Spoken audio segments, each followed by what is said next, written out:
Le Petit Prince d'Antoine de Saint-Exupéry. Chapitre 14.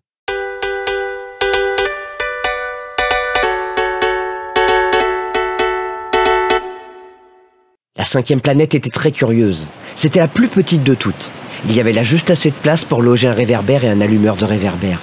Le Petit Prince ne parvenait pas à s'expliquer à quoi pouvait servir quelque part dans le ciel, sur une planète sans maison ni population, un réverbère et un allumeur de réverbère.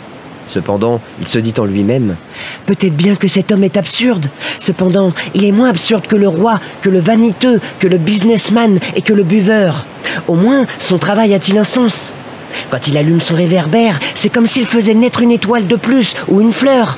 Quand il éteint son réverbère, ça endort la fleur ou l'étoile. C'est une occupation très jolie. C'est véritablement utile puisque c'est joli. » Lorsqu'il aborda la planète, il salua respectueusement l'allumeur.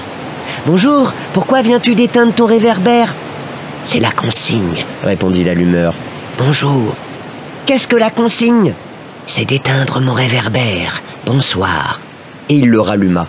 « Mais pourquoi viens-tu de le rallumer ?»« C'est la consigne, » répondit l'allumeur. « Je ne comprends pas, » dit le Petit Prince. « Il n'y a rien à comprendre, » dit l'allumeur. « La consigne, c'est la consigne. Bonjour. » Et il éteignit son réverbère.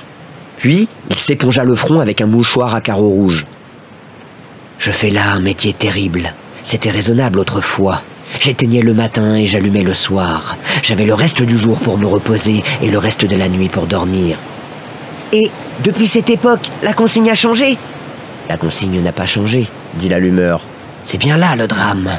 La planète, d'année en année, a tourné de plus en plus vite et la consigne n'a pas changé. »« Alors ?» dit le Petit Prince. « Alors maintenant qu'elle fait un tour par minute, je n'ai plus une seconde de repos. J'allume et j'éteins une fois par minute. »« Ça c'est drôle. Les jours chez toi durent une minute ?»« Ce n'est pas drôle du tout, » dit l'allumeur. « Ça fait déjà 1 mois que nous parlons ensemble. »« 1 mois ?»« Oui. 30 minutes, 30 jours. Bonsoir. » Et il ralluma son réverbère. Le Petit Prince le regarda et il aima cette allumeur qui était tellement fidèle à la consigne. Il se souvint des couchers de soleil que lui-même allait autrefois chercher en tirant sa chaise. Il voulut aider son ami. « Tu sais, je connais un moyen de te reposer quand tu voudras. »« Je veux toujours, » dit l'allumeur. Car on peut être à la fois fidèle et paresseux. Le Petit Prince poursuivit. « Ta planète est tellement petite que tu en fais le tour en 3 enjambées. Tu n'as qu'à marcher assez lentement pour rester toujours au soleil.